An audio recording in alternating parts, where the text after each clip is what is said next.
Well, good morning, folks. I had told a couple of folks I was going to try to start around 9 a.m. Central Time. I'm running almost 45 minutes behind. I ran into some issues I didn't expect.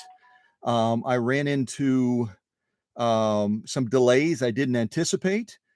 And I thought I would be ahead of schedule, even though I made a run out to the causeway because I wanted to give you a point of reference as far as where this machine came from that we're going to be unboxing. So let me start the video and we will finally get this puppy rolling after a lot of unexpected delays. So if you're one of those folks that I talked to and I said, hey, we should start around 9ish, like I told Christine from Canada, I apologize. Sometimes unexpected things happen. So let me start this little video clip I did and give you a point of reference. Just in case a deer runs out. Now I bumped it with my hand. They set up their shanties just in case. Oops, I'm not at the beginning. Hold on a second. Let's try that again. Well, prior to officially starting this unboxing, I wanted to take a little diversion.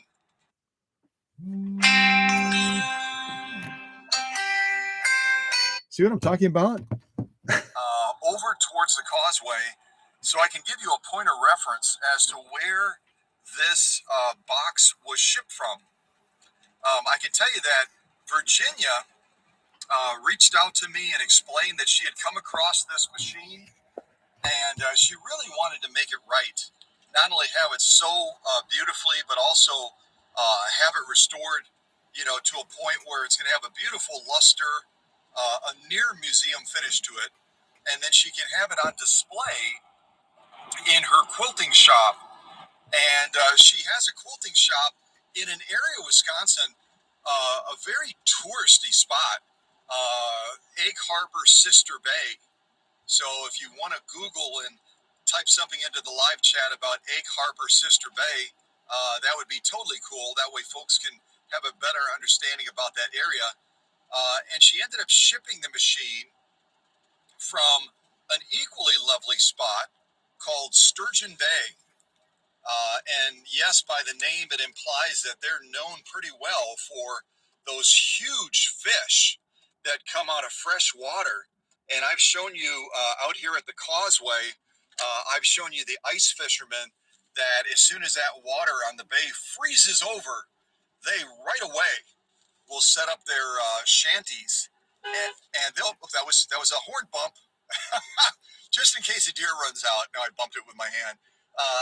They set up their shanties just in case they are fortunate enough to hook into one of these huge sturgeons. And as I've shared with you before, these sturgeons can be as big as 6, even 7 feet long. Can you imagine hooking a fish of that size and then trying to pull that fish through that little hole that you've cut into the ice using an auger type device? That's as much as I know about ice fishing. But we're coming out to the causeway right about now. If you've never seen this before, then it's a special treat for you, and all you expected to see was an unboxing. So this is kind of the beginning of the causeway right here. Some of you have actually visited me out here, and we've actually walked this area together. How cool is that? But as we're heading out on the causeway, over here to the left is Michigan, the state of Michigan. And off here to the right, just kind of point the camera that way. Actually, I'll kind of slow down real quick and show you something else real fun real quick. Over here, we've got huge colonies of ducks. And if you listen real close, you can hear them doing their little whatever a duck does. Good morning, everybody. Hello. Yeah, they're saying leave us alone. We're chilling over here. The seagulls always wait until the last minute. They're like, oh, he's gonna stop. He's gonna stop. So, oh, you can actually see it on my GPS starting to pop up already. So here, if you look at my GPS, you can see we're driving on what's called Splinter Causeway. And we're going down that little road going down a road somewhere. At any rate, off there to the right, you can see Sturgeon Bay, Chambers Island, etc. We're going to be going to the end of the causeway, and I'll point off with the camera where Virginia sent the machine from. That way it kind of gives you a fun little point of reference, doesn't it? So we're just heading out here. We're heading out here. You can see there's already some fishermen set up. They've been out here trying to catch walleyes and perch. And if you don't know it about this causeway that extends about a half a mile into the Bay of Green Bay, that's that big water source out there is the Bay of Green Bay. This is a premium spot, and people travel ridiculous distances to come out here and go fishing, either with their boats or to drive out onto this splinter way and see what they can catch. It's my little favorite tree out here. Favorite little tree. I love that tree. So over here, I'm kind of pointing it towards what was a sunrise just a short time ago. And if you look out there, I'm going to zoom in as best as I can with the camera. You'll see there's a boat way out there in the water. And just beyond it, you can see the kind of the form of land out there in that direction, general direction, is where the machine was shipped from. Virginia shipped the machine from that area out there. Sturgeon Bay. And again, I believe she's in the process right now of heading back to Illinois, where she spends most of her time when she doesn't have her quilt shop open. And she's involved with sewing. And the whole purpose of this machine that we're about to unbox is it's going to be restored to a point where it's just absolutely spectacular, obviously sewing beautifully.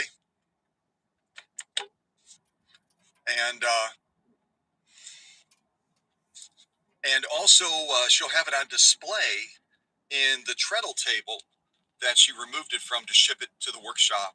So anyway, I'm going to focus so I don't end up in the drink either over there on the Sturgeon Bay side or over here on the Michigan side. And we will begin this unboxing. But if you happen to come out here with a machine, we do have customers that drive from great distances to come out to the workshop. We've had our friends Doreen and Kevin drive in from Iowa. I had my friend from Tennessee drive in. I've had friends come in from Pennsylvania and Ohio. Come on, you guys, move, or you're going to become pigeon, splat, something like that. Yes. So, I mean, if you happen to drive out here and you've got time, I'd love to take you out here and we can walk this causeway. Unless there's like a blizzard, then we might just drive it. We'll jump into my Honda Pilot. We'll put on the 4-wheel drive and we'll buzz out here and you'll have a chance to still see it, but it'll be a little bit different. So, all right, I'm going to end this and we're going to begin the unboxing. Good morning, everybody. Thanks for joining. And God bless. Okay.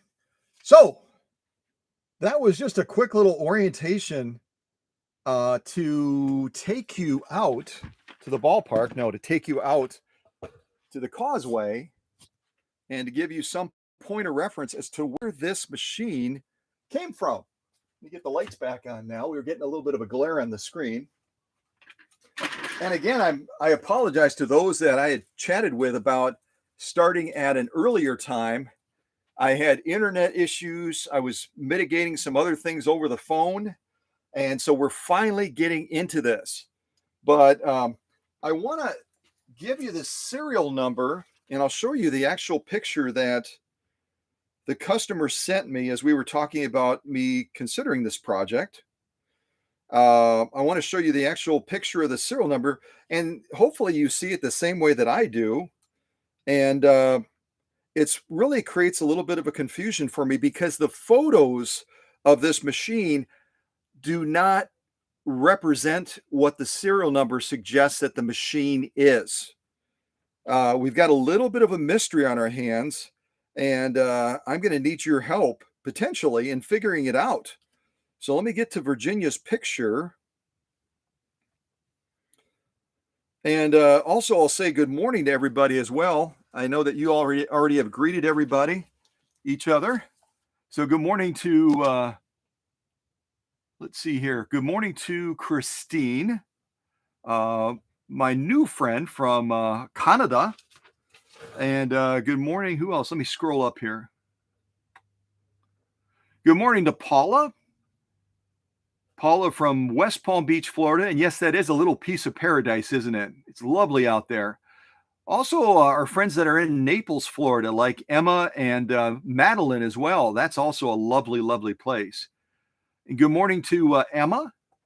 And I think I greeted everybody. Oh, good morning to Renee as well. Renee is a local gal, a dear friend of mine. And I'm going to give a quick little plug to Renee before we launch into this unboxing and say that she and I have been talking offline about possibly involving a passion of hers into the next major contest giveaway that we're doing. You already know for the major contest giveaway, I'm going to be giving away a fully restored featherweight. But like the last contest where we had the writing contest and folks could write a story about Calico, the mythical town that was either in California or one of the other states that I had mentioned during the contest. I also chose, with the help of the judges, chose a second runner-up and a third runner-up. So we had the grand prize winner, and you met her. She came into the workshop, and she was here when we were demonstrating that really cool 170th anniversary Singer replica machine that was made in India. That still kind of blows me away. That machine was made in India, but it was.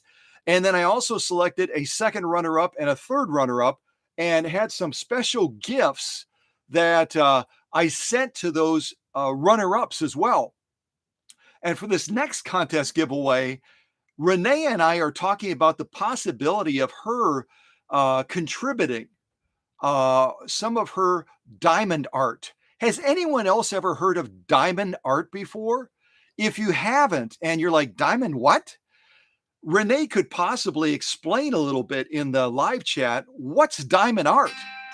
But this really, goodness gravy.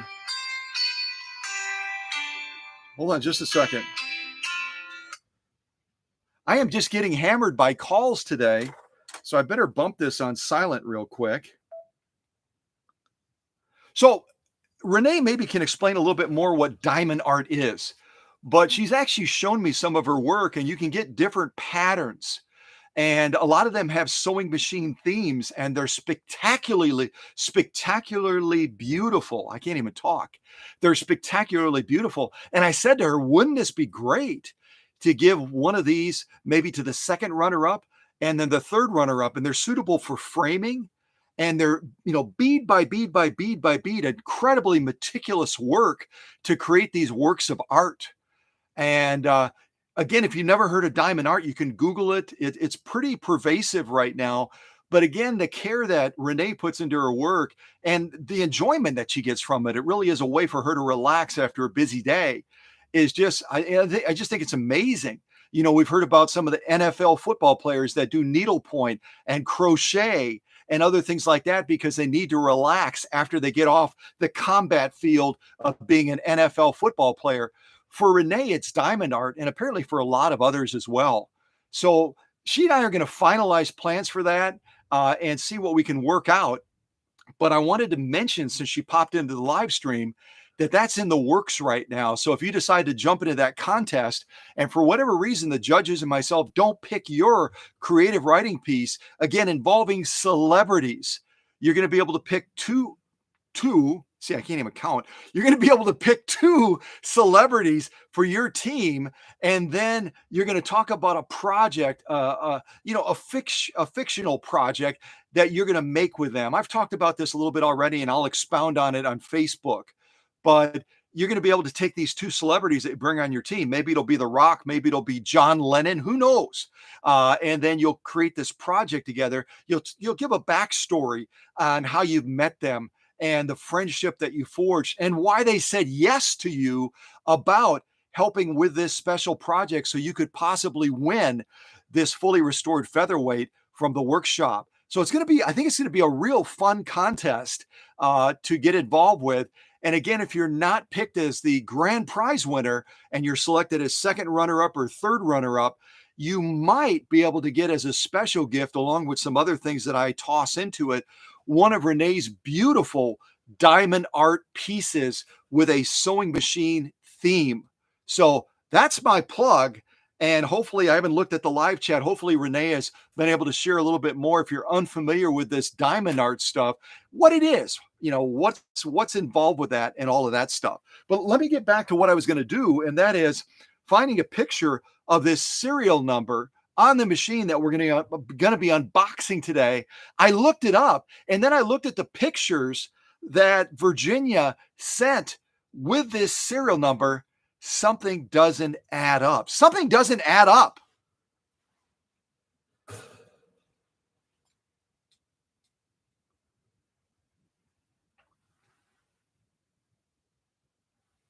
Okay, let me see if I can find this picture real quick. And then I'll show it to you, and I'll let you look it up. A lot of you are real familiar with looking up serial numbers.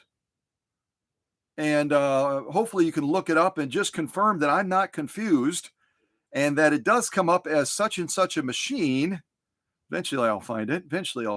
Getting there. Virginia, I talk a lot with folks. You guys already know that. I talk a lot with folks. So this is number. This is a picture of the serial number. Let me stand up. This is a picture of the serial number that Virginia sent me. And as best as I'm able to read it, tell me if you're able to see that. Otherwise, I can turn the camera a little bit sideways and maybe it'll give you a better vantage point for seeing it. Otherwise, I could set it up on my sewing machine that Alberto's family sent me. Maybe that's even better. Give me just a second, guys.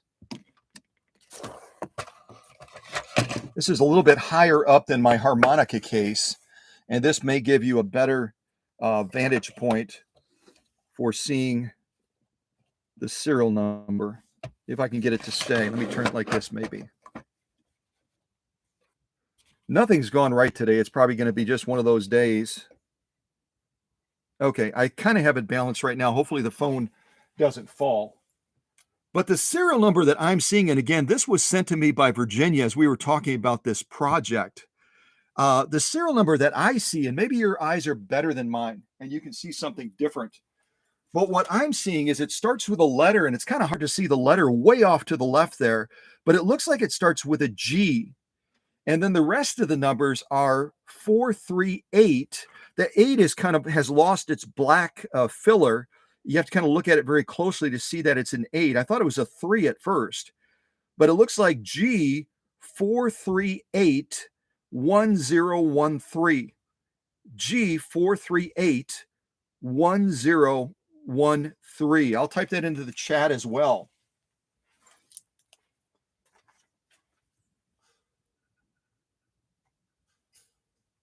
G 438 1013.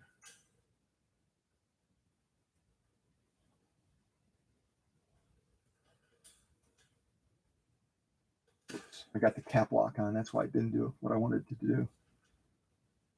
Okay, hopefully I typed it in correct.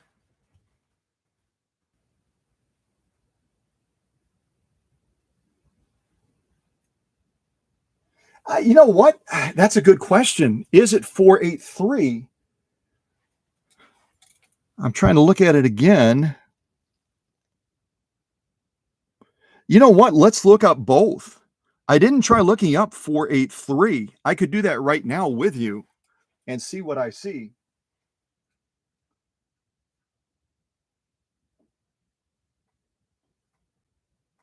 And the way you can look up serial numbers, in case you haven't done it before, is you go to Google, you just type in Singer serial numbers, and then you're going to come across a real great website. It's called ismax.net. Ismax.net. I'm just going to move away from the serial number real quick and show you kind of what I'm doing over here. Oh, I can't. The camera's too tall.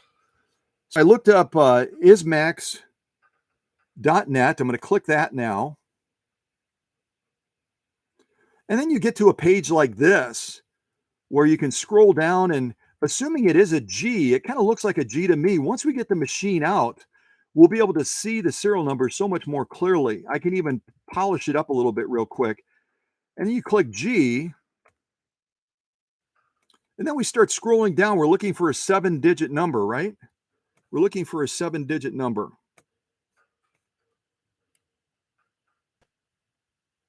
Make your eyes go buggy here as this stuff is racing away. I'm going to go with the first option first, the 438. And then we're going to follow Christine's lead and check out 483, see if we get a different result.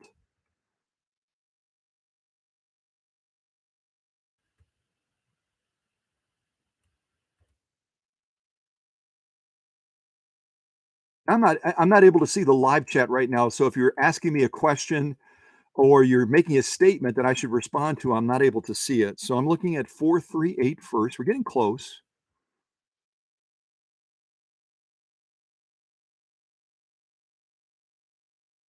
Getting real close.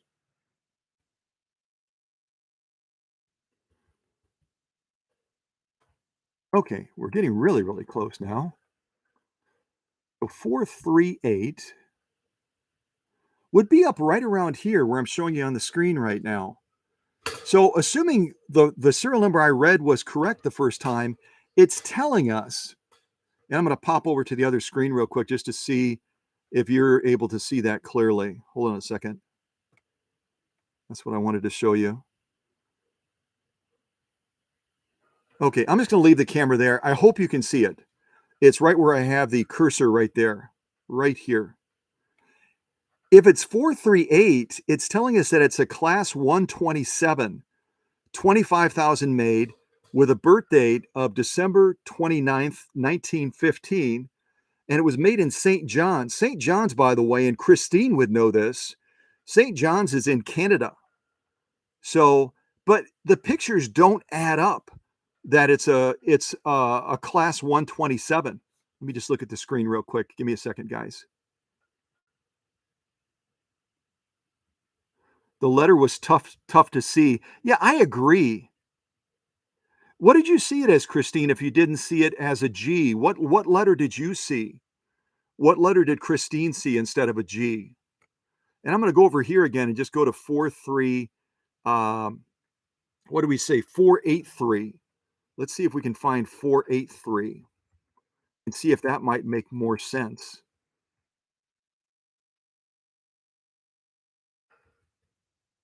Getting close, getting really close.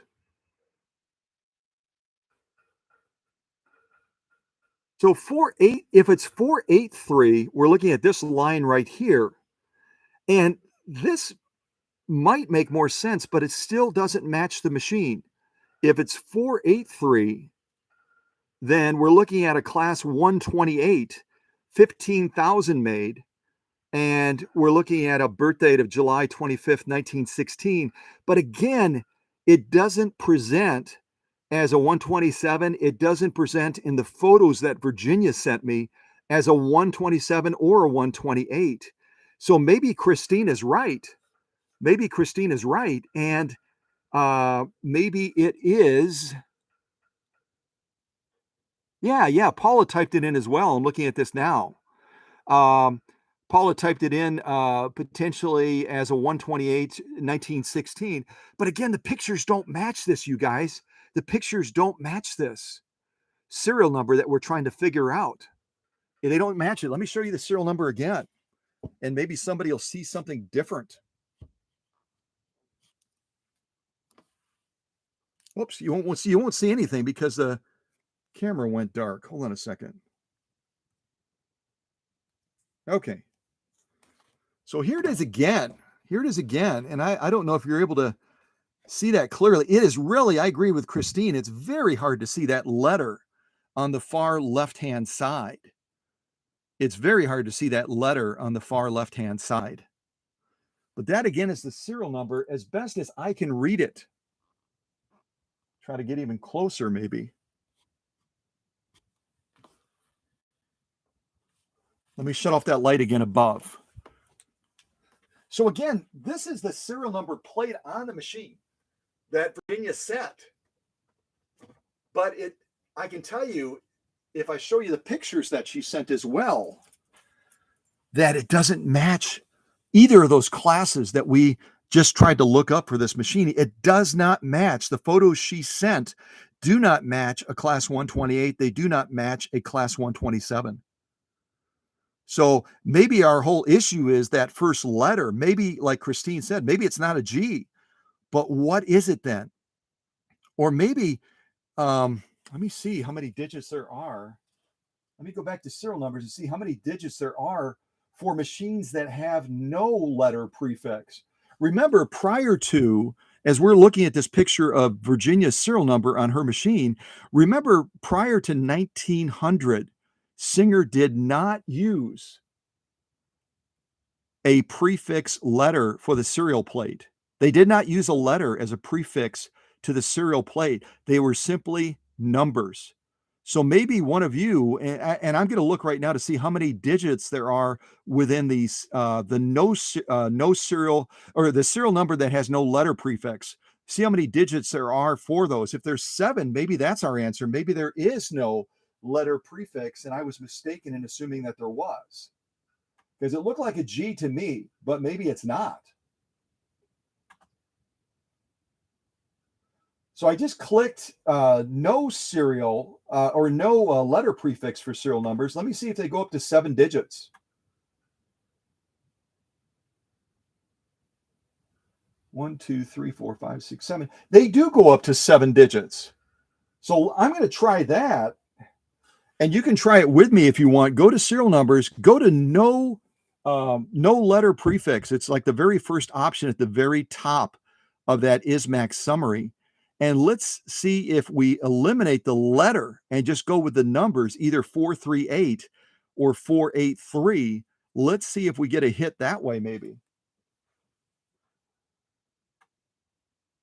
But the only problem is, here's the problem with ISMAX summary for no letter prefix for serial numbers.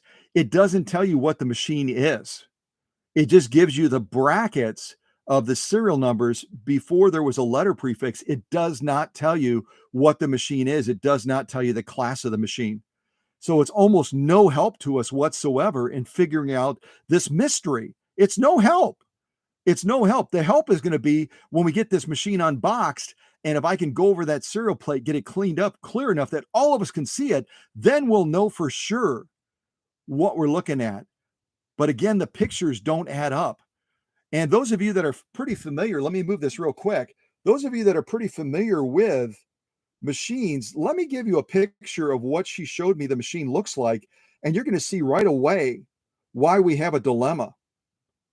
You're going to see right away why we have a dilemma. I'm going to show you the front of the machine first. I'm going to have to kind of turn it sideways because the picture is kind of taken weird. Let's see here.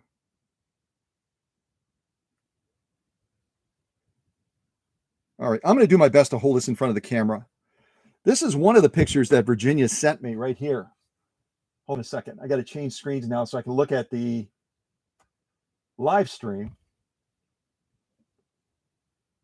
So the first thing that stands out to you is, I think, is there's no tension control on the front. The tension control is on the faceplate. The other thing that should stand out to you, being a very smart student and a fellow teacher, is it's also appears in the photograph to be a 3/4 size machine. It's not a full size machine. And if you're looking at that decal pattern and going, oh my goodness gravy, what a beautiful decal pattern. Anyone that wants to take the lead, otherwise I'll share. Tell me what decal pattern that is that we're looking at on Virginia's machine that was shipped from Sturgeon Bay. You also notice it has a spoked wheel as well. And knowing that it has a spoked wheel is really important, because if it is what I think it is, there were a number of different subclasses within this class. Let me show you the front of the machine now so you can see that tension control, which we know normally when it's on the faceplate, it immediately tells us that it's some sort of a class 15. Let me show you that photo as well.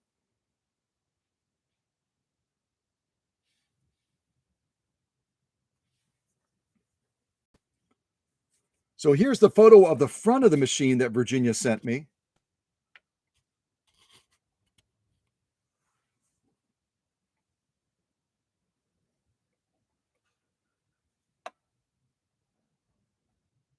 What do you call it? The one you call stained glass? I love it.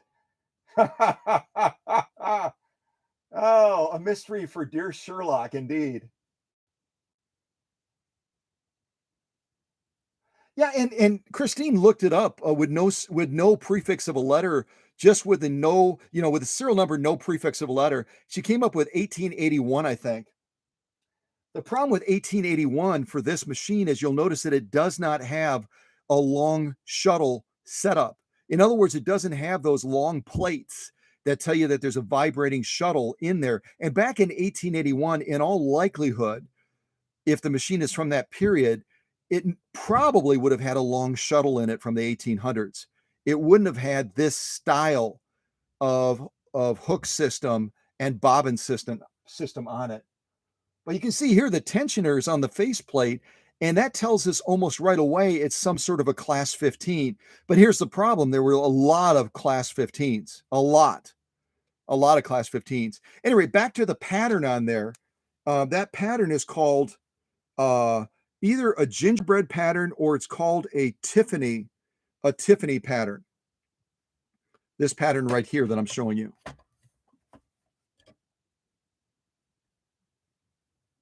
And I restored a couple of machines. As a matter of fact, do you guys remember, those of you that have been following for a while, do you remember that gentleman by the name of Ross, R-O-S-S, from Texas?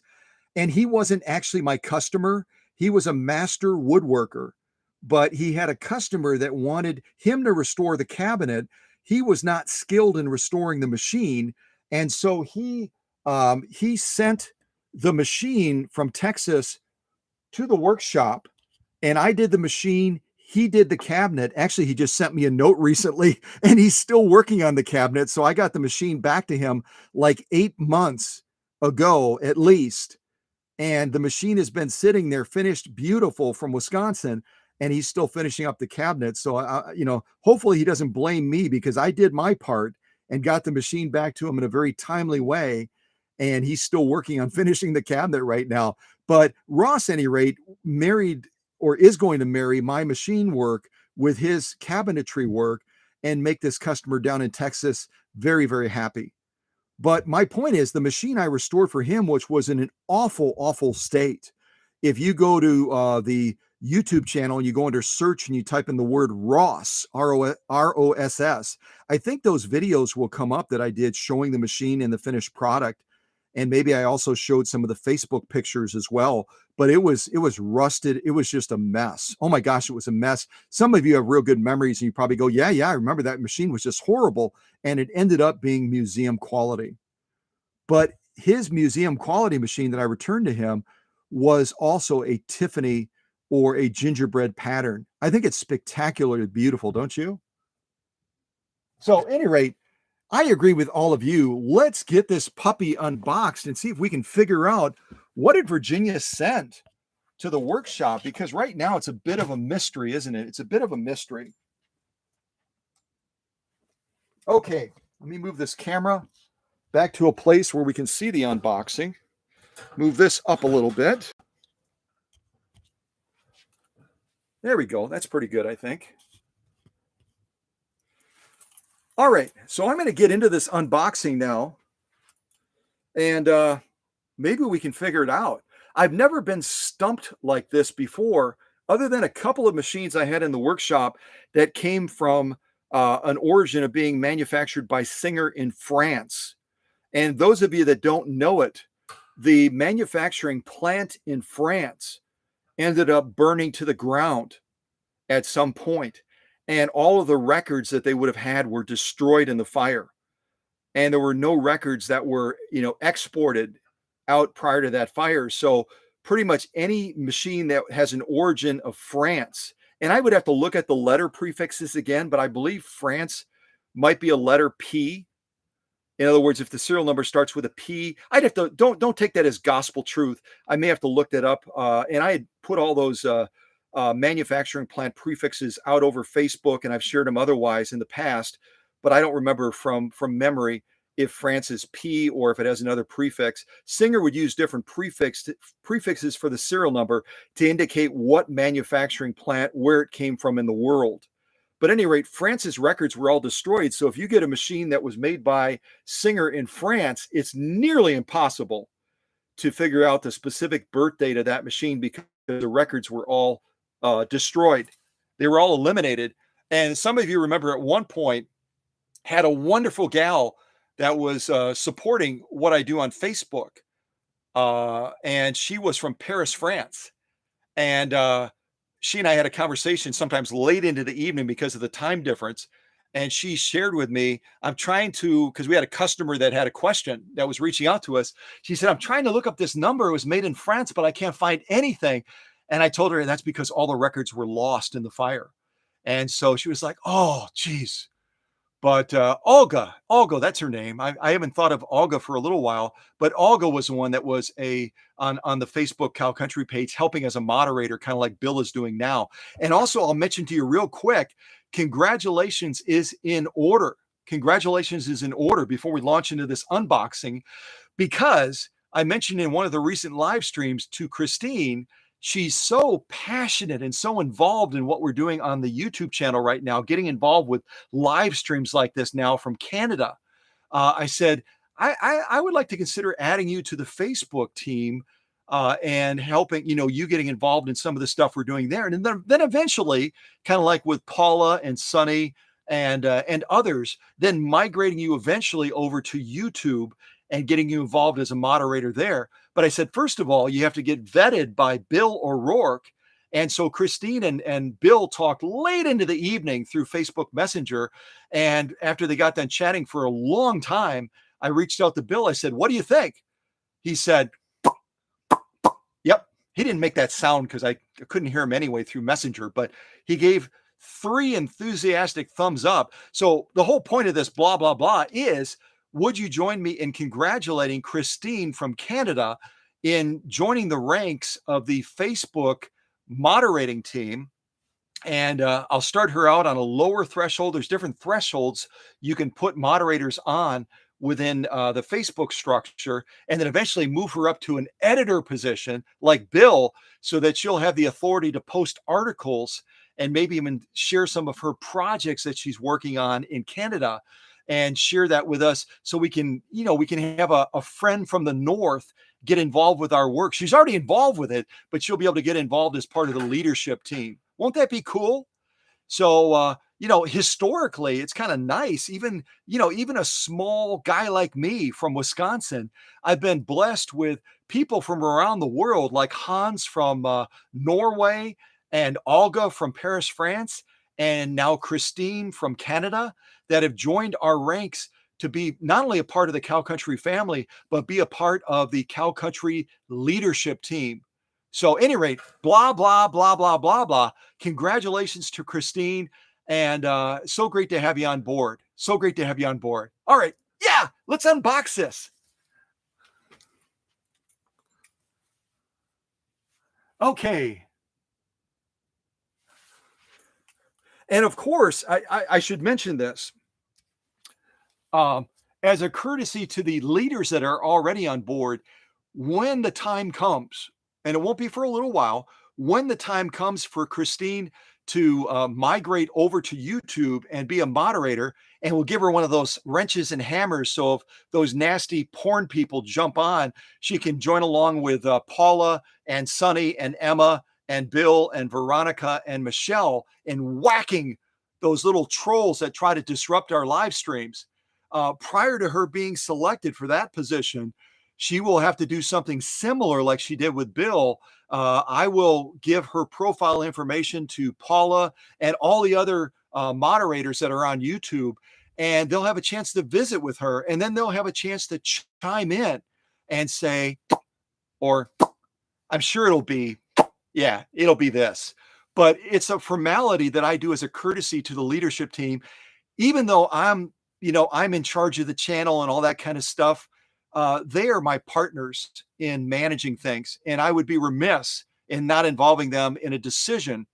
The same thing is true when Hans came on board. Bill vetted him. The same thing is true when Olga came on board prior to her being selected to be involved with Facebook. Uh, who was it? Sonny and Paula and Bill and maybe another, I'm forgetting, but they all had to vet Olga from Paris, France before she was given a thumbs up to do that. So I'm always going to do that. And then now that Christine is on board with Facebook, if I bring another moderator on for Facebook, she's going to be the one that gets involved with Bill in vetting that individual as well. It's the way to do business. Don't you agree?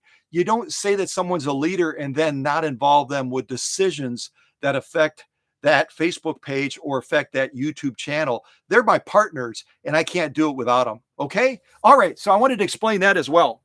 All of that, blah, blah, blah. All right. Let's get this open. I am just bugged by this.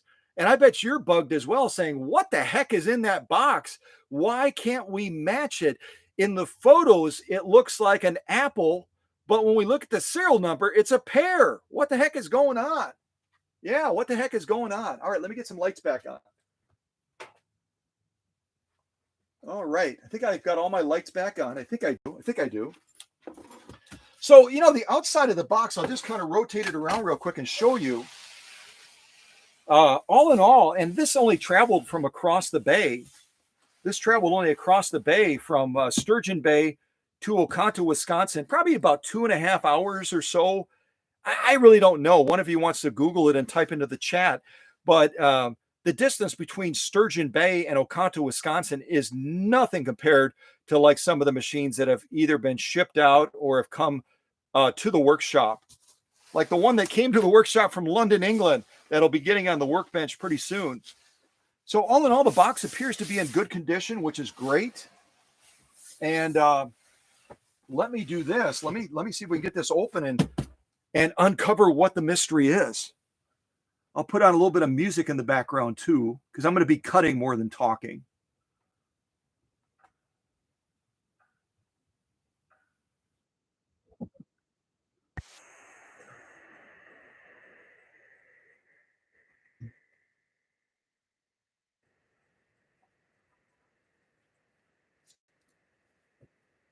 Pressing on the top just to see how much clearance I have. Feels like we've got some good clearance underneath there, but I'm going to set my blade to a shorter distance anyway, so I don't cut too deep into the box. Again, it's just a good idea to do this so you don't potentially damage something underneath there.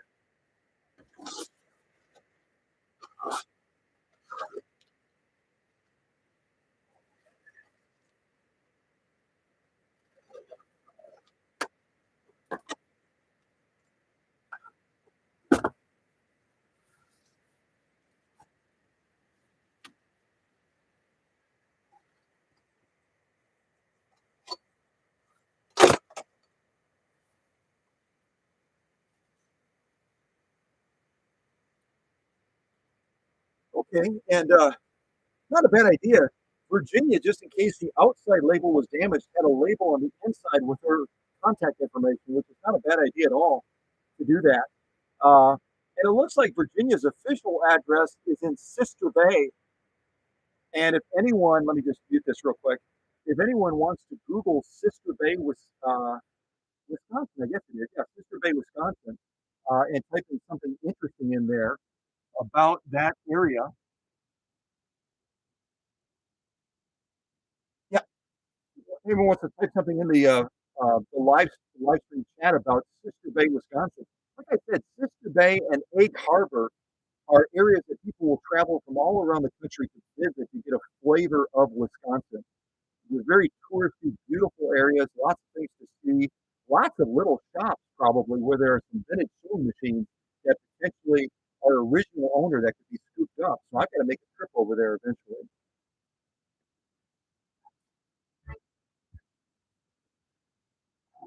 It looks like I'll need a container to gather up these peanuts that Virginia put into the container.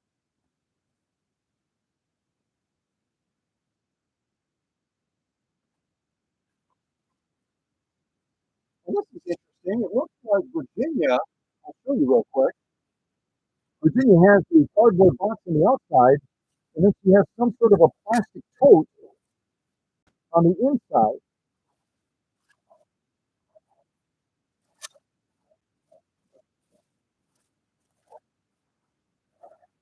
Okay, let me grab another container.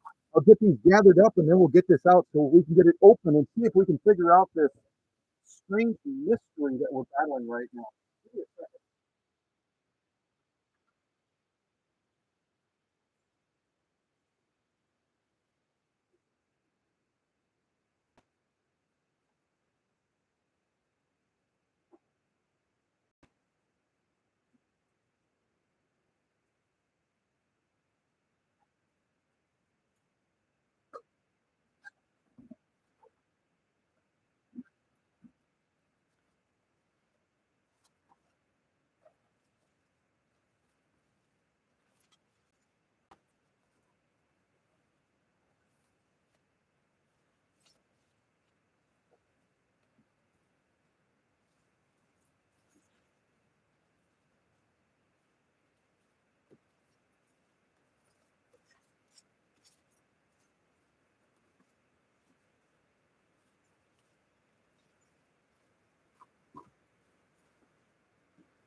I'm going to try to lift this out and dump the rest of these into this extra tote that I have. Hopefully that will work. Oh, good morning to Kathy King. I don't think I had said good morning to Kathy King. I did not say good morning to Vanessa either yet. Good morning to Vanessa Jones. I hope I'm reading that correctly. So let me see if I can get this out. I'm already knowing I'm going to make a mess, so I might as well just accept that I'm going to make a mess. Oh, goodness gravy. All right, I'm going to tilt it towards the other tote. See if I can get at least some of these into the tote. I know I'm going to have them all over the floor too. I'll give you kind of a view of what I'm trying to do down here. Yeah, you can sort of see it.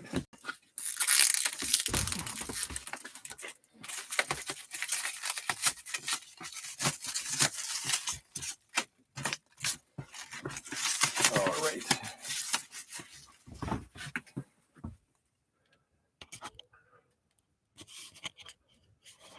Okay, so I'm going to set this tote down for just a second. We'll get this big box out of the way, and we'll see if we can get closer to figuring this mystery out. I'm just going to look in the box real quick to make sure I'm not going to throw anything away.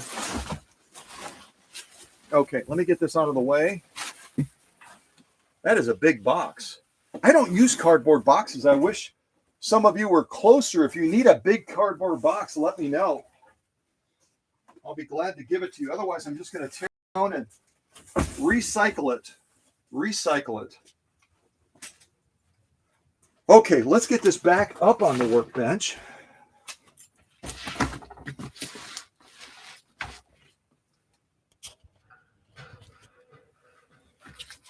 Oh, I wonder if I create this mess for people when I ship, because I do use peanuts as well, and they can go all over the place, can't they?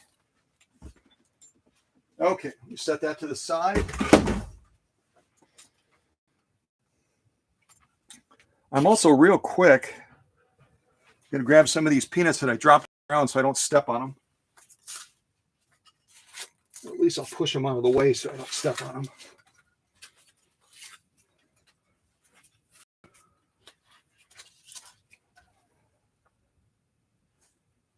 Okay. Closer, closer, closer. Goodness gravy.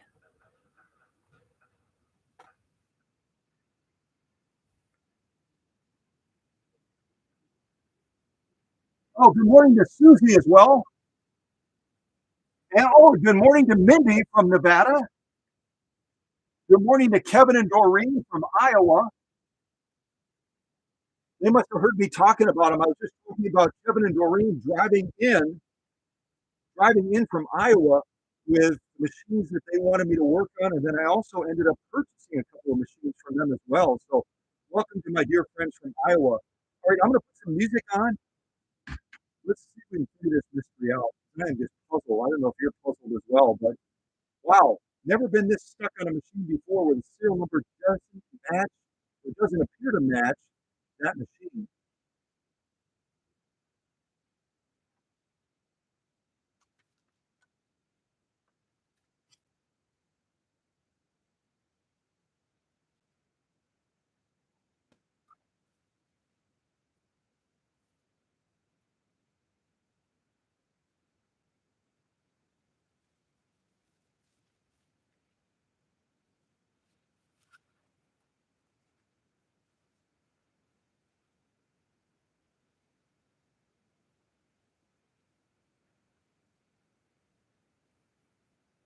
All right, set this lid over there.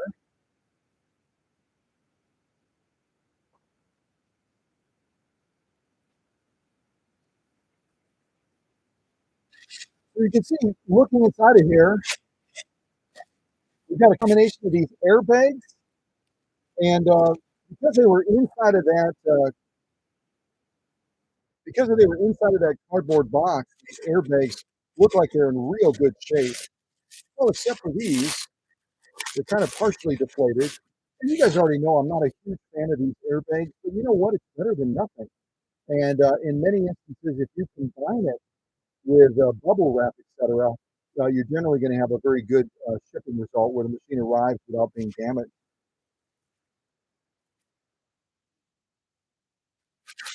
Either airbag, some bubble wrap, and again, bubble wrap is a wonderful source of protection for sewing machines. Look at the screen there. Yeah, it's a wonderful source of protection for sewing machines, but this must be a note from Virginia. Uh, it needs to be anchored to the machine. It needs to be anchored to the machine and stretch wrapped down, holding it in place so that it's going to create a strong cocoon, almost like a fortified exterior for that machine as it's bouncing around in the process of coming to the workshop. And we can catch a little glimpse of the machine down here already. You can see that balance wheel kind of peeking through. So that's the only thing that I would suggest.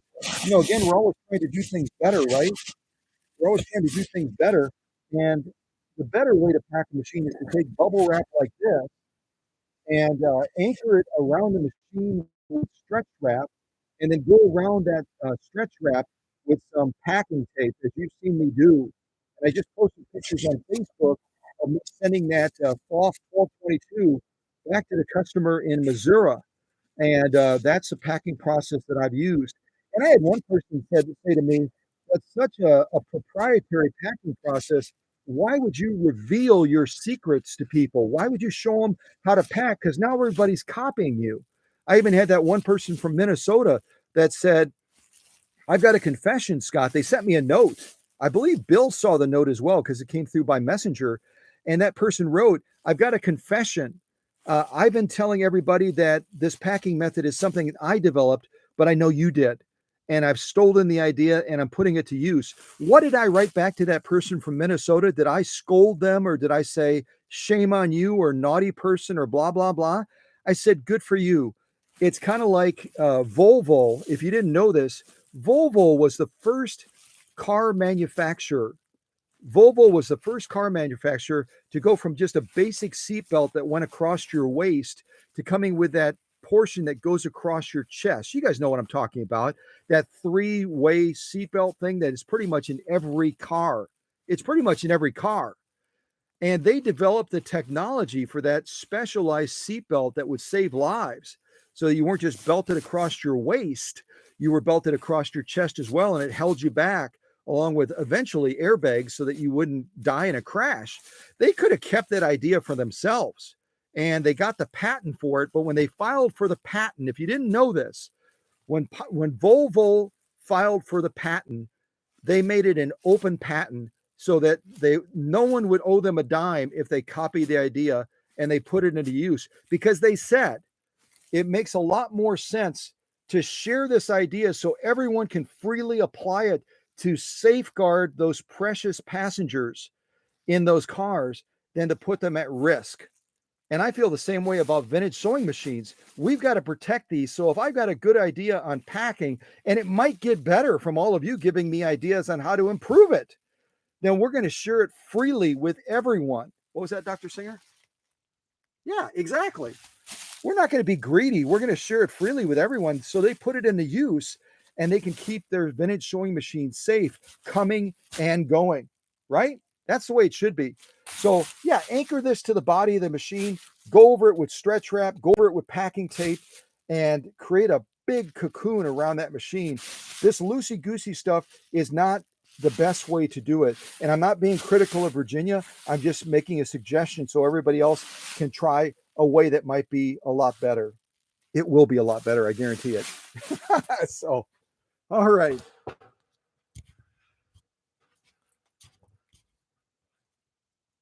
Okay, is it focusing? I think it's focusing. Good. All right, so let's get this out of the way.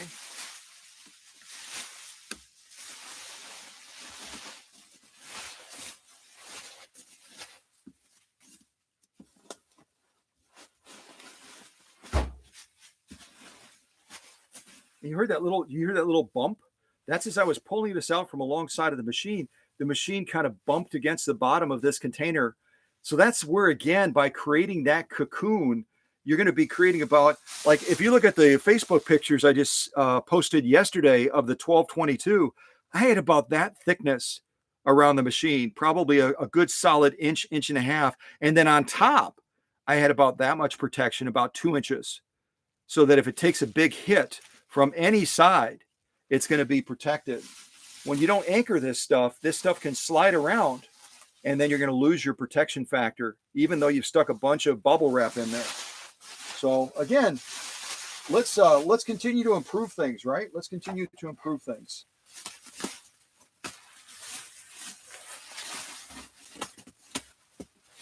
All right, let me get all this out of the way. A lot of bubble wrap, though. Holy mackerel, huh? Wow. Virginia used a lot of bubble wrap. Oh my gosh, that's amazing.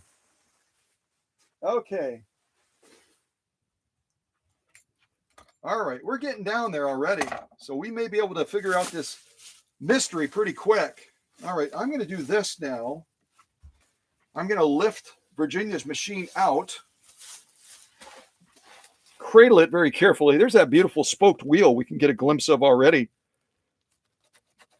And you could see that in the photos as well. Again, the purpose of this machine restoration is this is going to go into the shop that Virginia has up there in Egg Harbor, Sister Bay. And it's going to be in that beautiful treadle table, kind of like if you looked at the Facebook shots I posted, I believe it was yesterday as well, of Chris's machine. Remember, Chris came into the workshop. We did the live stream. I turned his spoked wheel like this by my finger, and we were going through 2 layers of leather and everything. So you saw those shots on Facebook, I think, of Chris's machine at his house, mounted back in that table again. That's what's going to happen to Virginia's machine. It's going to get mounted into a beautiful table that she has in her shop. And then all of the customers that come in to look at the quilts that she has will be able to admire this beautiful machine, whatever it is. We don't even know yet. We don't even know what this machine is. Oh my gosh. This is a hoot. Sometimes a student, always, yeah. Sometimes always a student. You know what I mean. Sometimes a teacher, always a student, and sometimes a little bit confused too, is what I am today. So here's this mysterious machine that we're going to start to uncover layer by layer. I'm going to put on a little bit more music for you all so you can have a break from my blah, blah, blah, and we will see what we see.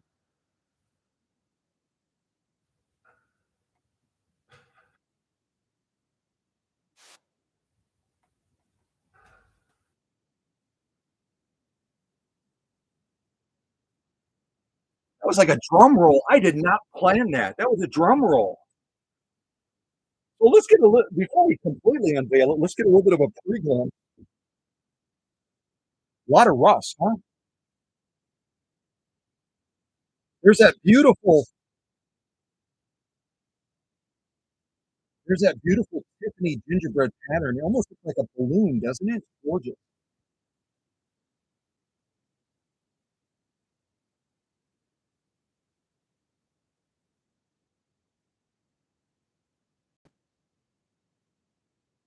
Oh, welcome to Osman as well. Welcome to Osman from the great country of Turkey. And I hope there isn't anybody else that I have missed saying hello to. I hope there isn't anybody else I missed saying hello to.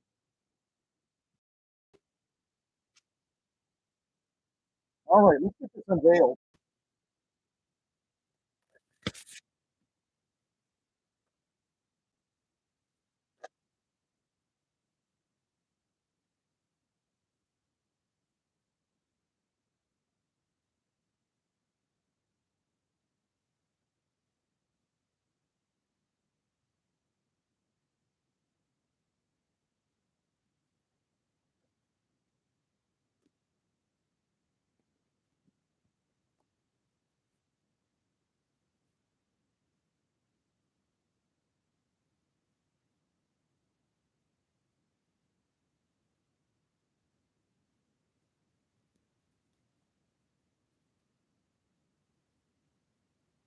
Whoa!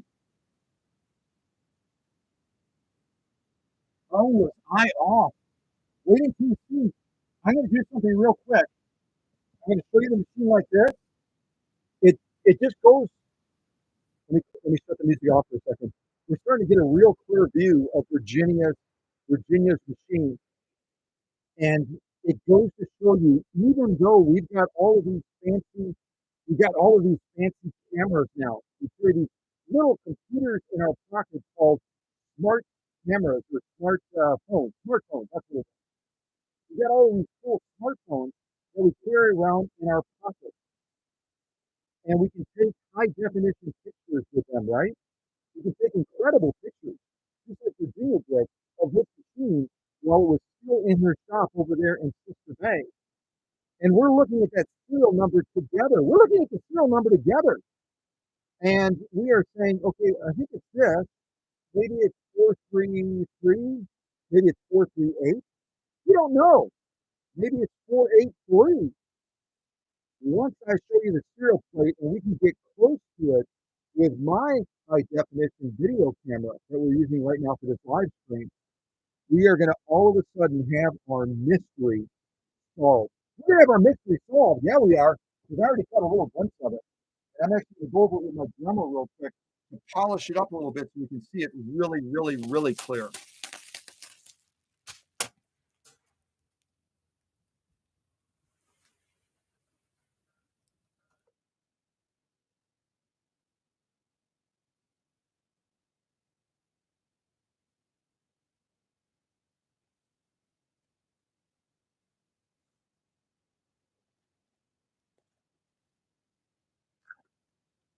Oh, look at this. There's goodies on the inside. I'm glad I looked at that carefully. Oh, and we have a we have a mystery item. We have a mystery item inside of here. A mystery item inside of here that here, let me show it again. We have a mystery item inside of here that I shared with Paula Noel and I shared with Bill O'Rourke. Now these are two of the smartest people that I know, honestly. Paula is a retired operation room nurse, supervisor. Bill is just brilliant. He's done all kinds of restorations. He's done work with the Muppets, if you didn't know that. And he's done all kinds of other fun things in life, along with the Inspired Director, etc. And I showed him the mystery item inside of this bag, and none of us could figure it out. So I'm going to take it out of here and show it to all of you as well to see if you can help us out. Because Virginia sent me a picture of it. I said, let me reach out to my colleagues that are real smart. I think it might be this, but I'm not really sure. And both Paula and Bill looked at it. They came up with some really cool ideas. But we just weren't sure. We weren't sure. So I'm going to take it out of here and show it to you.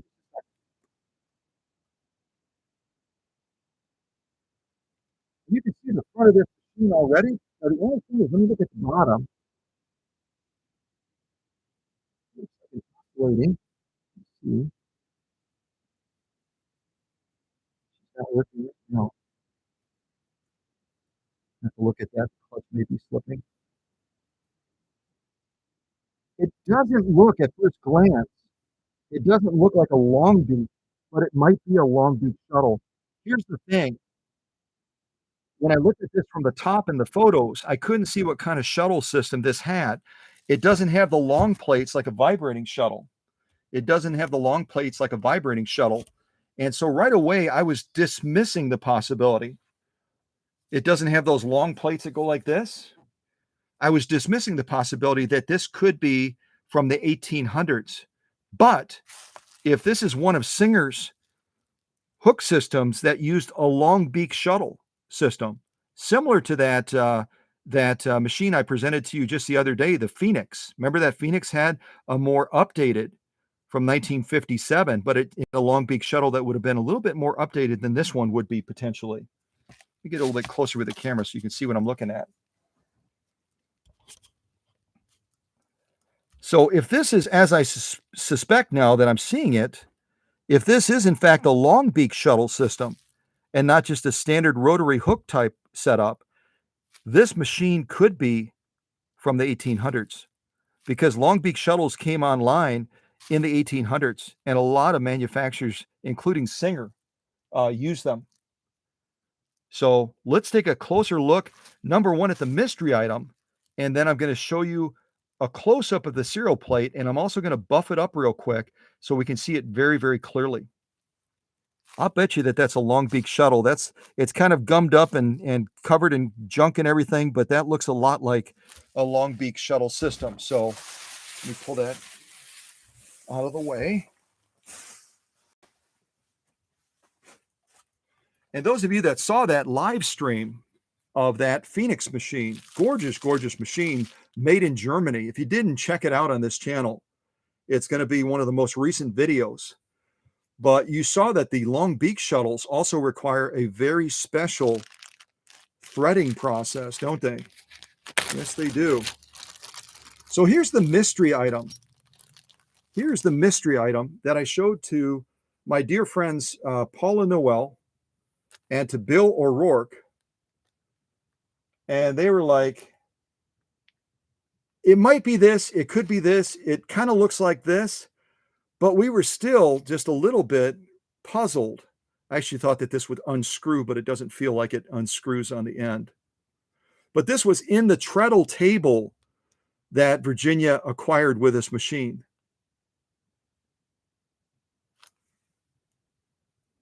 So if anyone wants to type into the live chat, if you've got some ideas on what this might be, this is a little open loop here where it looks like you could slide in some thread or something like that.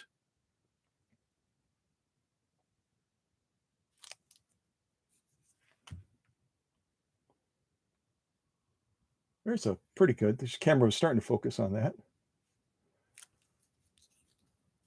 Whoops, I dropped it.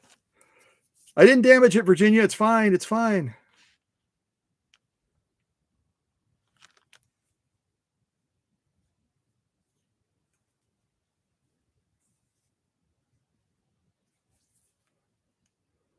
This has almost it has kind of a rough edge on the bottom right down here. Almost like this was broken off of something else. It's kind of barbed on the bottom. It's rough. It's not smooth. So maybe we're only seeing part of what this item is supposed to actually be. It's real rough down there, like it snapped off of something.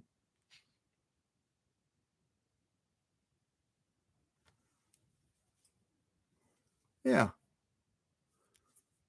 And I can't see what you're writing, but I can see there's a lot of chat right now about this mystery item. There's a lot of chat right now about this mystery item. I'm going to turn it this way because it's trying to focus on all kinds of stuff.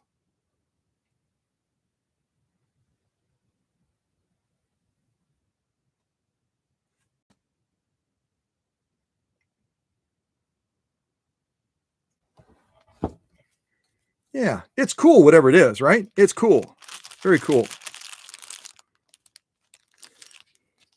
Okay, so let's do this. Let's do this now. I'm going to move that little mystery item to the side, give you a little bit better glimpse of the machine that Virginia sent from Sister Bay. Again, you can see from here to here, if you look at the overall girth and the size of the machine, It's presenting, to my eyes at least, more as a 3/4 size machine. But you know what? These glasses are not the greatest, so I may not be seeing it with great clarity.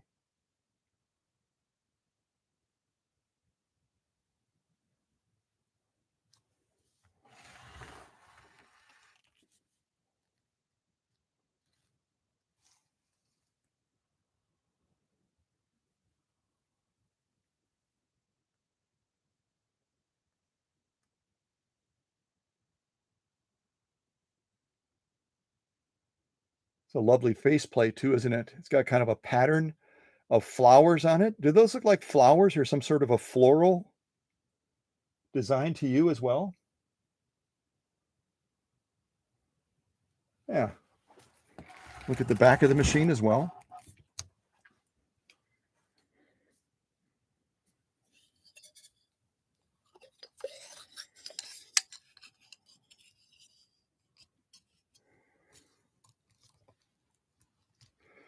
Fair amount of rust on here. Our presser foot lever is rusted. Our upper tension is rusted. We've got rust on the faceplate, rust on the feed dog throat plate cover, and also on the bobbin cover as well. I'm not seeing any evident rust back here, but there may be rust just around the corner. And that's where I'll use that endoscope. If any of you saw me present that a while back, I've got an endoscope now, like you would use in surgical procedures, where I can go deep into the machine. It's high definition. It has a light built into it, and we can look at all the crevices and cavities of the machine to determine if there's any issues, cracks, or damage to the machine that we can't otherwise see, or rust as well. So it kind of gives us an inside view of that machine also. That is a beautiful pattern, though. Isn't that spectacular? Quite spectacular.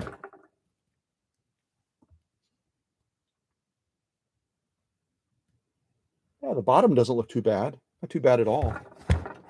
Obviously, the balance wheel also rust as well.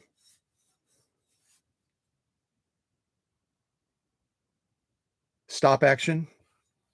Little specks of rust on there as well. Okay, I'm holding you at bay, and that's not very kind. I'm doing this for my knees, so I'm kind of picking up this machine. It's probably about 34, 35 pounds. So let's get closer to the serial plate.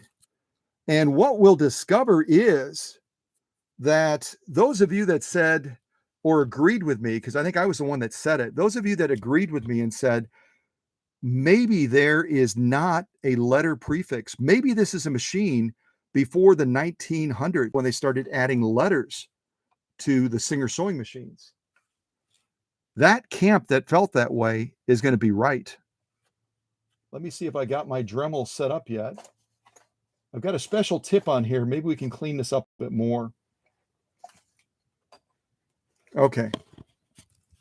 So one of you, if you'll be kind enough to help us look this serial number up that we're about to be able to see a lot more clearly, I'm going to put some a combination of machine oil and kerosene onto this serial plate.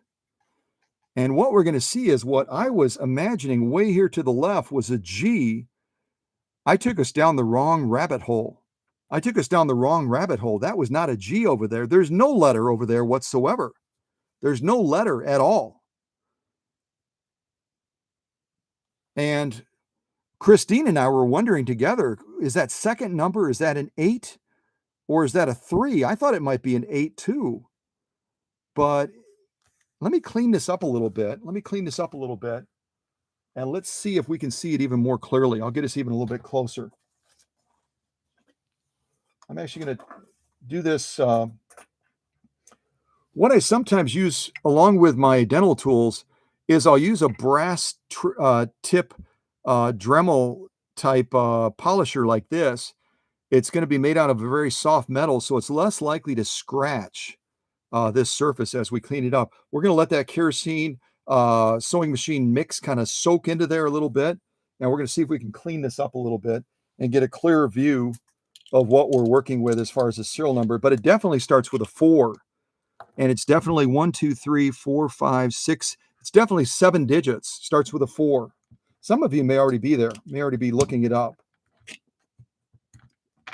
Let's see if we can clean this up just a little bit.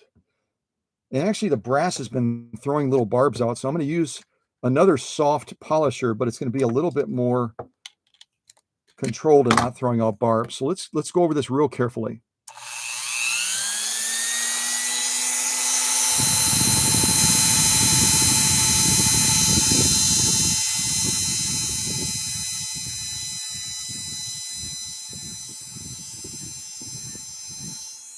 See all the varnishing that's on there.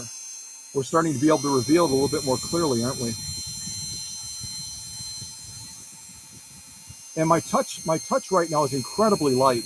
I'm very, very light on this touch.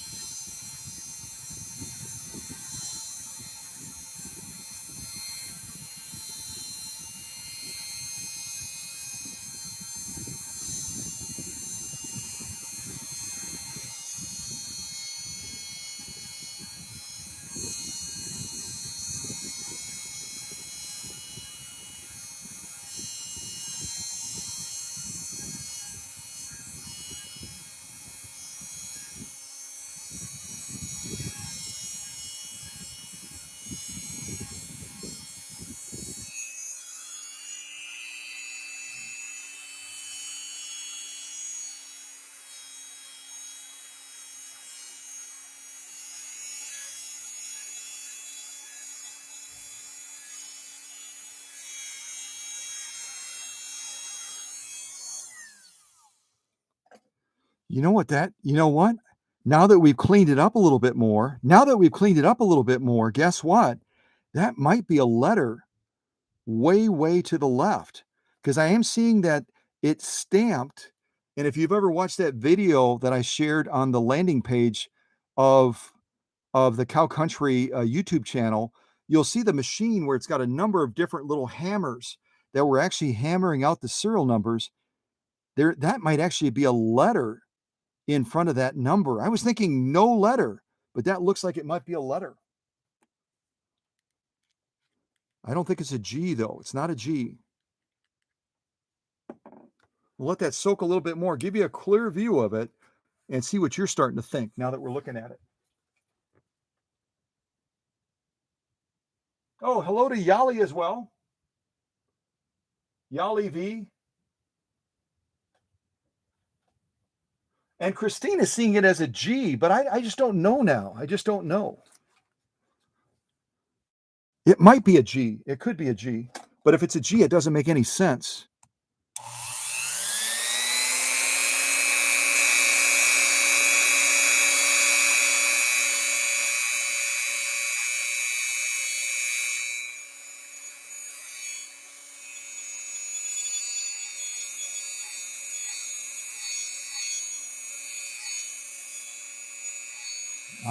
It is starting to look like a G now that I'm taking more of that varnishing off.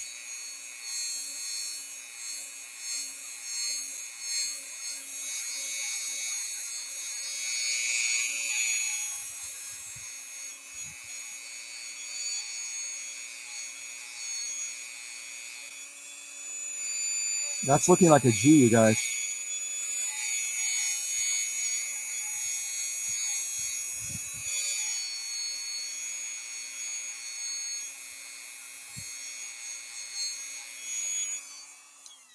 And what I'll do eventually is you see me do this in the Facebook shots, is I'll use a special enamel paint and I'll refill all those numbers so that they're easier to read. Let's see here.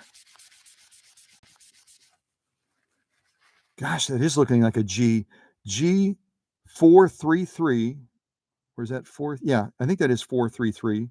101. I can't tell if the last number is an 8 or a 3. What do you guys think?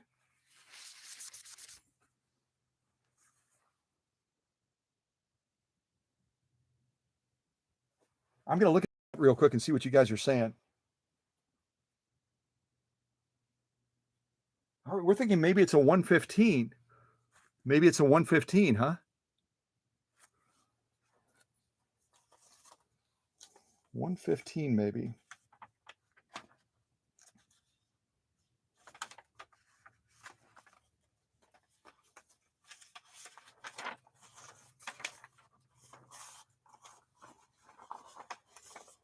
go through my summary real quick, see if I can go to that model, see if the attributes of it are going to match.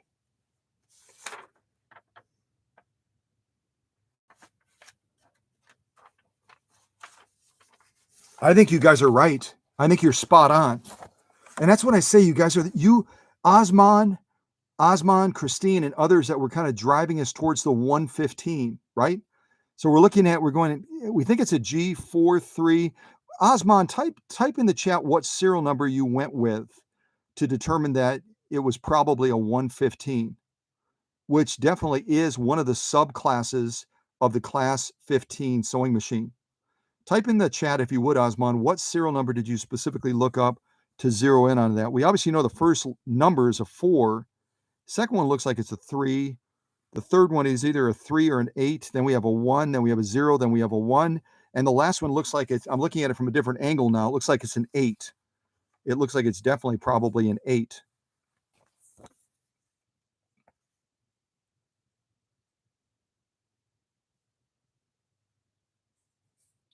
That makes a lot more sense to me. That makes a lot more sense, you guys. You know why? Because this machine, if it is a class 115 or a class 15-115, if I'm stating it correctly, because it's a class 15 machine, but the subclass is 115, 115, then it would have been made from 1912 until 1935, 1912 to 1935. That makes a lot more sense as we're looking at the features of this machine. That makes a lot more sense than there's no serial number, because that G, if you look at that G is almost like the stamper at the factory kind of screwed up a little bit. That G should have been over further. It's almost off of the serial plate. It's almost completely off of the serial plate. And that's why it was so hard to determine, because it's off to the left too far. It should have been a little bit further over to the right. Maybe they cut this edge off or something. I have no idea. But that G was almost undiscernible. When it was covered in all that varnishing before we cleaned it up, it looked like there was no letter. And that made it even more confusing, didn't it? That made it even more confusing.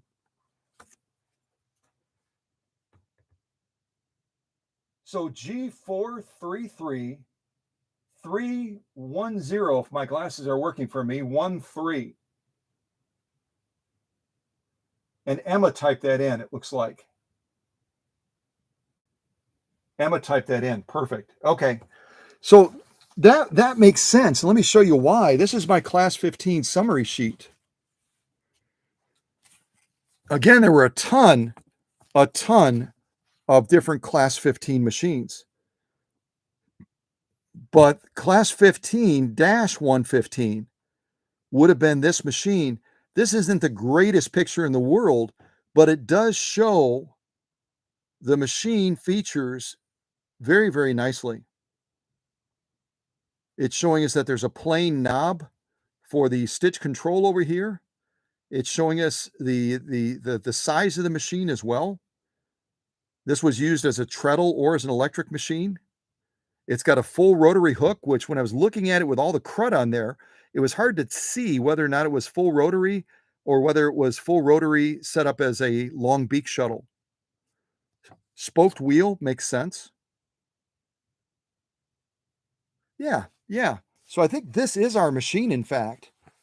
And thank you to all of you that were involved in the sleuthing, the Sherlocking to help us narrow it down to this model. Because again, there were a lot of subclasses in the class 15 family. I agree. What we have, the mysterious machine, and again, the photos were really hard to tell, and the serial plate in the photos was really hard to tell. But we have a class 15-115. This is the first time I believe I've had this machine in the workshop, this specific subclass. Obviously, I've had a ton of different class 15s, but never this particular subclass. So this will be a fun restoration to do to get this machine back to a state where it's in near museum quality. It's not going to get new paint. It's not going to get new decals, but I am going to do a lot of work on the paint to clean it up, get that pigment nice and clean, and then I'll probably re-clear coat the machine down at the paint shop. So let me look in the chat. I don't know what birth date you came up with based on the serial number that Osmond was able to come up with for us based on me cleaning the serial plate up.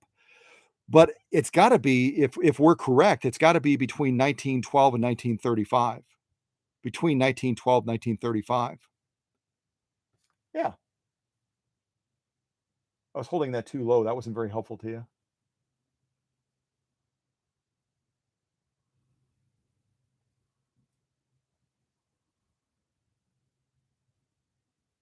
Yeah. Okay.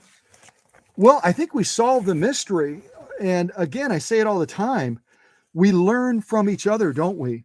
And depending on how you're viewing this live stream, whether you're on a big, plasma screen or whether you're on your smartphone or you're on an iPad or whatever, however you're viewing it, you're going to get a little bit different view of how you're seeing this serial plate. And thank goodness for that. My suspicion that it started with G was correct, but some of the other numbers I just got wrong, didn't I? Because it was hard to read it in that photograph. And now that we've done a little bit of cleanup on that serial plate, all of a sudden the mystery is solved because of all of you helping and Osmond trying, basically stepping out there and saying, this is kind of what I'm seeing. This is what my gut is telling me. It's a 115. And that again is the subclass. This is a class 15 dash 115. So again, I'll just read them off to you for fun real quick as we wrap up this live stream. Give you an idea of the number of subclasses for the class 15, going all the way back to around 1879. When was Singer Sewing Machine Company founded? Type it in the live chat if you would. When was Singer Sewing Machine Company founded? So we know whatever the founding date was, sometime after that, they started making class 15s, a lot of them, with a lot of subclasses, where features would change on those subclasses as well.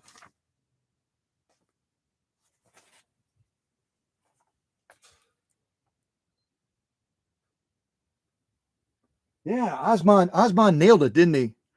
And again, Osmond is one of our cow country family, all the way from Turkey, all the way from the great country of Turkey.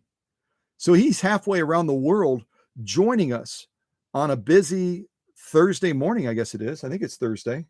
Yeah, he's joining us on a busy Thursday morning. And he was our leading Sherlock. He was our leading sleuth. Sleuth, again, is like someone that's able to unscramble things and get you to the result, even though it's confusing to everybody else. And you know what? In one of the next live streams where we're facing a similar dilemma, maybe Christine will be the one that shines light on it for us. Maybe Emma will. Maybe Paula will. Maybe Sunny will. Maybe Kathy King will.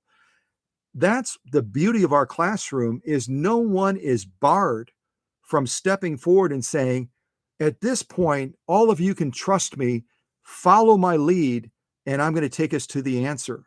That's what makes us all students, but also fellow teachers. This, in my opinion, is the way to have a classroom that continues to build more knowledge that we can go then out there across the world and share that with folks. How cool is that?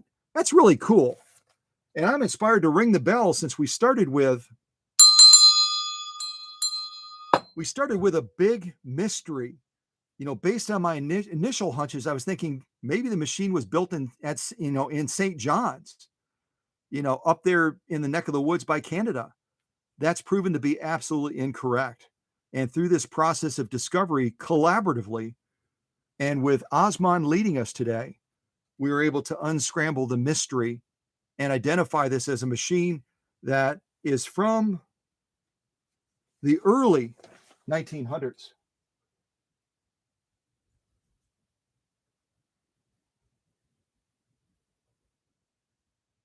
Emma's typing in 1852. I don't know what that is. That's not the date of the machine.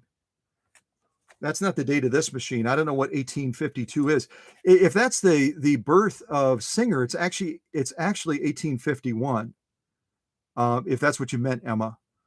Singer was founded in 1851, and that's why all of their badge marks, their special badge marks for the centennial year, will show 1851 to 1951. Yeah, the more eyes, the better. I agree. The more eyes, the better. And the more heads coming together.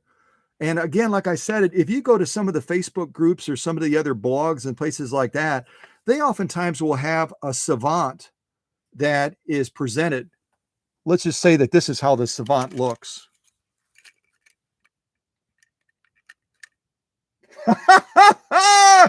If that's the savant, you better turn around and run. But they'll have a savant like Mr. Bean that is all knowing, all wise. And that person will be leading every discussion, telling people what to think, telling people what to believe, even if it's not based in fact. And that's not our classroom. Our classroom, we want to track those facts down. We want to narrow down those mysteries and uncover them and reveal the truth. And then take that truth out to every corner that we can and share that with folks. That's what we want to do. Right, Mr. Bean? Yeah. So we'll continue to do that on this channel and learn together and teach each other together as well. So real quick, a summary of the class 15s to give you an idea of the size of the family for this class 15-115. Again, this is a class 15-115. We started out all the way around 1879. So Singer was founded in 1851. Singer was founded in 1851. About 2 decades later, they rolled out the class 15 for the first time. Right around 1879, it was the class 15-1. And it had similar attributes actually to the one that we're looking at today. I won't read all the attributes, but it had a spoked wheel. The class 15-1 was using a long beak shuttle. And this one is not going to be using a long beak shuttle because it's from a much later period. Then came out the 15-11. The 15-11 would have been also similar attributes, but it would have gone then into a fiddle base. In other words, the base of the machine would have had a fiddle design where it kind of cuts in and contours in. It's very curvaceous looking, very sexy looking machine. And it would have eliminated the long beak shuttle. It would have been using a more standard bobbin case that would have been at the 1 o'clock position. We then went to the class 15-22, and that would have been going back to the long beak shuttle, but it also would have had a spoked wheel like Virginia's. And there are other attributes that I could get into, but I won't for the sake of time. Then right around 1894, we then went to a class 15-30. It would have had similar attributes to Virginia's.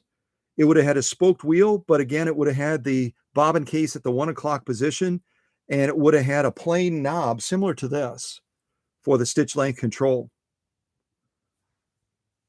Then we went to the 15-75. The 15-75 would have taken away the spoked wheel, and it would have gone to a solid wheel, and it would have moved that little finger for that bobbin case from the 1 o'clock position to the 11 o'clock position. And that's where it's important. If you get a machine and it doesn't have a bobbin case, you need to look at that hook system and the setup very carefully so you order the correct bobbin case. There's a lot of class 15 bobbin cases out there, but some of them, the finger is going to be pointing to the 11 o'clock position. Some of them, it's going to be pointing at the 1 o'clock position. Let me show you an example of that actually with Virginia's bobbin case that I just saw is in this bag. You know what? This might not be the correct bobbin case. I'll have to take a look at it more closely. This is not a good thing to show you because it's not going to illustrate what I want to illustrate. Give me just a second, and I'll see if I can grab a bobbin case to show you what I mean.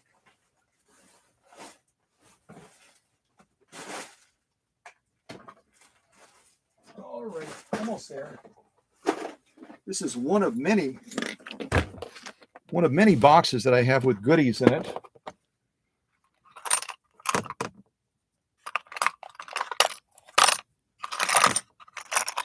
That's going to be 1 o'clock. Oh, perfect. I grabbed 2 of them out, and they're exactly what I wanted to show you.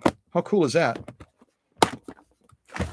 Okay, so we talk about the 1 o'clock position and the 11 o'clock position. This bobbin case right here is going to be an example of a class 15 with a 1 o'clock position. And if you think of a clock, you can see why with that finger pointing as it is, because it would snap in just like this, and then that finger is going to be pointing, if it were a clock, right about at the 1 o'clock position. As opposed to this one right here, this one right here above it, you can see is going to be pointing towards, well, it's kind of pointing closer to the 11 o'clock position. And these are both for class 15 machines. So when I'm reading down the definition of these different subclasses, some of them are going to take a bobbin case with a 1 o'clock position. Some of them are going to take a bobbin case with an 11 o'clock position. And if you have to order one, you need to make sure you confirm what machine subclass you have so you know that you're ordering the correct one. Does that make sense? I hope it does. If that makes sense, type in the chat like a smiley face or a thumbs up or something like that. That would be awesome, just so I know that I'm communicating it clearly and giving you a clear visual of the difference between these two bobbin cases. 1 o'clock, 11 o'clock. Yeah. Okay, perfect. So where was I? I think I was reading down the list. So I think the last one I said was a 15-75. It's going to have a solid balance wheel. It's going to have a bobbin case that points at the 11 o'clock position. And then there's other attributes about that particular subclass. Then we have the 15-80. It goes back to the spoked wheel. And you'll notice that in the subclasses of the class 15 machines is Singer went back and forth. They would go with a rotary hook type bobbin case, then they would change it back to a long beak. They would go from a solid balance wheel back to a spoked, and then they would go from a spoked back to a solid one again. They would go back and forth, back and forth. Then we had the class 15-80 that had a spoked wheel again, and the bobbin case would be pointing at the 1 o'clock position. Then we had the 15-86 that would have come out right in the 1930s, and that would have had a spoked wheel with the bobbin case pointing at the 1 o'clock position. Then we had the 15-87 that also came out in the 1930s. Solid balance wheel, bobbin case pointing at the 1 o'clock position. Then we had the 15-88, came out in the 1930s as well. Spoked wheel. So see what I'm saying? The 15-87 just before it has a solid balance wheel, and the finger on the bobbin case is pointing at the 1 o'clock position. The model right after it, the 15-88, goes back to a spoked wheel, and they move the finger from the 1 o'clock position to the 11 o'clock position. So a lot of back and forth with Singer within the class 15 family. Then we had a 15-89 that was a hand crank version of the 15-88. Then we had the 15-90, which went back to a solid balance wheel again and had the finger for the bobbin case pointing at the 11 o'clock position. I know this is a lot, folks, and you're not going to be tested on this, but this information for someone that watches this live stream later as a video, this could prove to be very helpful to them in identifying what subclass of the class 15 they have. They're not going to have the benefits of all of you necessarily in their corner unless they join us for a live stream, and one of you can step forward and say, oh yeah, I know what that is. Let me help you out with that. Christine, when she gets to get involved with start answering questions on Facebook, and people are sending pictures to us from around the world, and they've got a machine that they're trying to identify, some of this information might be helpful to Christine and to Bill. And we've oftentimes tag team questions from everywhere from Canada to Egypt to Australia to New York, where someone has a mystery machine like this and they're not able to determine what it is. So very cool stuff. Then we eventually got into a machine that many of you know about. Right around 1932 came on board the class 15-91. I talk about the 1591 being the little brother to the 201-2 all the time. And that's the one that has that potted motor on the back. So the 1591 has that potted motor on the back, and it's going to be that machine that came out right around 1932 and was in production until 1956. Then we go into the next class after that, to 1596, which, unlike the class 15-91 that all of us know about with that potted motor, the class 15-96 had a spoked wheel And unlike the 1591, again, with that potted motor, where the finger is going to be at the 11 o'clock position, kind of to the left, like this one right here, this is the same bobbin case that the 1591 is going to take, with that finger pointing to the left at the 11 o'clock position. The next model after it, the 1596, is all of a sudden going to need a bobbin case like this, where the finger is pointing to the 1 o'clock position. And it's going to have a spoked wheel for the 15-96 instead of the solid wheel like the 1591. So, see what I'm saying? We need to be fellow teachers together and share this information, because there's a lot of confusion, especially within this class of machines, especially within this class. Then came the 1597, solid balance wheel, the finger of the bobbin case pointing at the 1 o'clock position, just like its predecessor, the 1596. Then we had the 1598. That was a hand crank version of the 1596. Then we had a cluster of class 15 machines, the 110, the 111, the 112, that would have had solid balance wheels, and all of those bobbin case fingers would have been pointed at the 1 o'clock position. Then we had the 15-125. That would have been made from about 1955 to 1958. And that would have had a solid balance wheel. Many of those were made in Canada, by the way. So they would have been made up in Christine's neck of the woods. And those bobbin cases are going to be with the finger at the 11 o'clock position. So the 15-125 is going to have that finger pointing at the 11 o'clock position with a solid balance wheel. The next one that came into the view was the machine we're looking at today that Osman was central to helping us identify. Right around 1912 until 1935. And by the way, 1935 was a significant year for Singer, because that's the same year that they came out with the Class 201-2, the Rolls-Royce of Singer sewing machines. So in the same year that they introduced the Rolls-Royce of Singer sewing machines, the 201-2, they would have stopped production on this machine right here, the Class 15-115, 115, that Osman helped us identify today. And that's going to be a spoked wheel, as you can see in the shot. It's going to have a full rotary hook system, and you can't drop the feed dogs on this. And it was designed as both a treadle machine early on, around 1912, and then eventually they electrified this machine as well, and they added motors to them. So, yay, the mystery is solved. And then after that, let me see if I can rattle off a couple more. I'm going to stop there. That's enough. I've been rattling you guys with a lot of info. But this is going to be one of the very last machines in the Class 15 family, one of the very last machines that Singer developed. So it really is a privilege and an honor to have Virginia send this machine, even though, as I showed you in that little video clip at the beginning, she only sent it from across the bay. You know, if we had a boat, I could have driven over to the other shore near Sturgeon Bay and said, okay, hand it to me, dear. I got it. All right, bye. But she shipped it from Sturgeon Bay to Oconto, Wisconsin. Again, I don't know what the exact distance is, but it's a couple hours at least, because you have to kind of go around the bottom and come up to Oconto.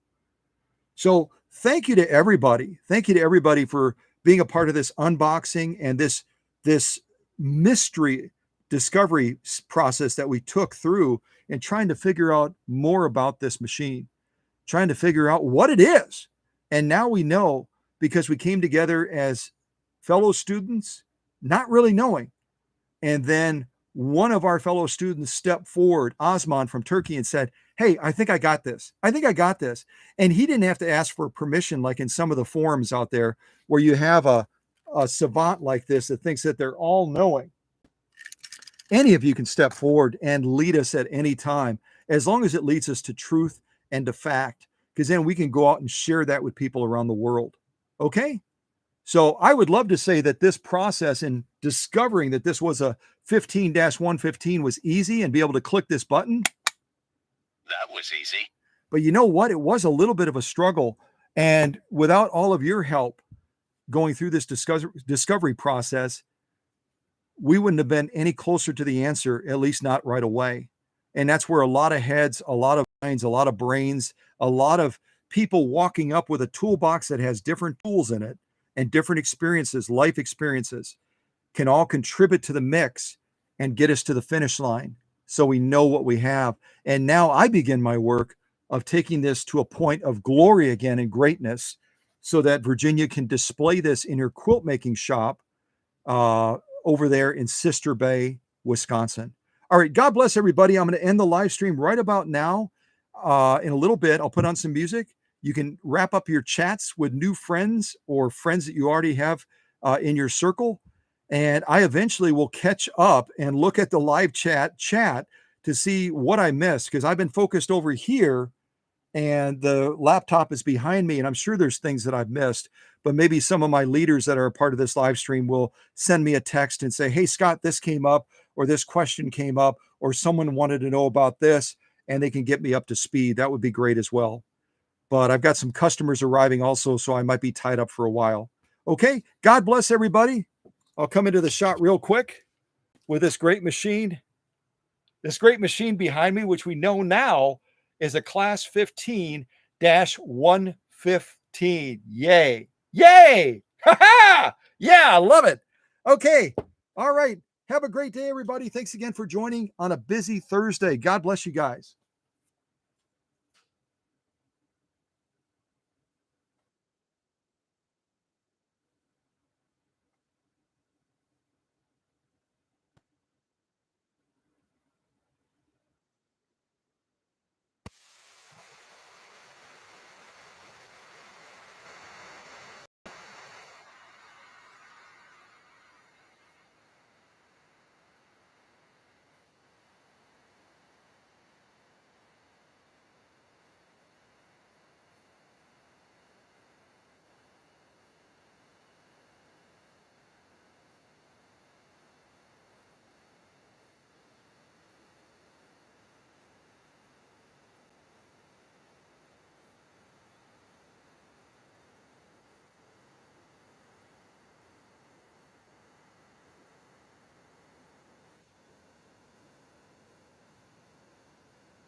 All right. Take care, everybody. Thanks again for being a part of the live stream. Thanks for taking time out of your busy Thursday.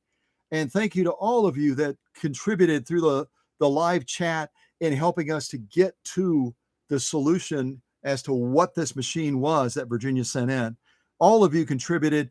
Osmond led us, and what a blessing to have all of you. So have a great rest of your day. I'm going to end the live stream now. The chat will remain active for a little bit if you're right in the middle of talking to somebody. So don't be afraid to continue that chat. And I don't have control over that. YouTube times it out. So it'll just time out after a period of time. All right. Take care, everybody. See you next time.